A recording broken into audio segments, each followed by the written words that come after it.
Далее Печора. Андрей Михайлович, пожалуйста.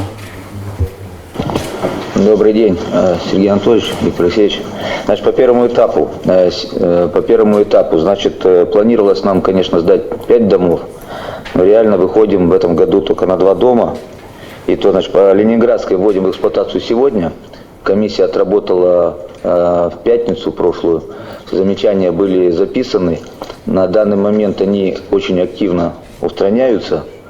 Ну, там несущественные такие замечания. То есть у жителей, планируемых, которые заселятся, значит, вопросов практически нету к качеству проведенных работ по Ленинградской.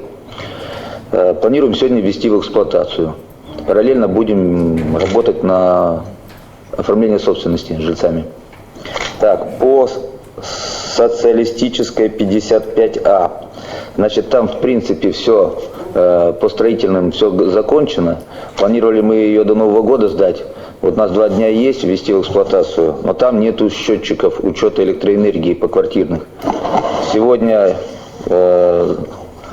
субподрядчика мы же сменили там, и попытаются они эти вопросы решить сегодня-завтра.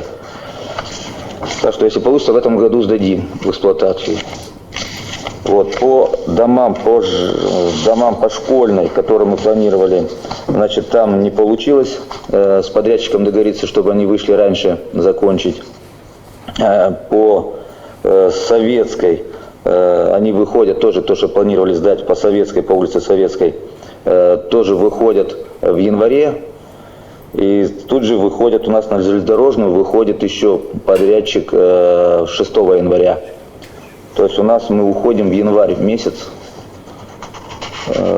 практически по всем домам, которые, планируем сдать по первому этапу. Андрей Михайлович, вы уходите не просто в январь месяц, а вы уходите вообще с неисполнением всей программы. С неисполнением, да. Да, и город Печора сегодня единственный город, по большому счету, у которого вся программа не выполнена, и из-за которой Республика Коми сегодня, к сожалению, в очередной раз становится просто аутсайдером в этой программе. Это так. Еще легко сказано. Все понятно с вами. Все вопросы, еще раз говорю, там Виктор Шавкетович, личный контроль республики над этой темой. Все.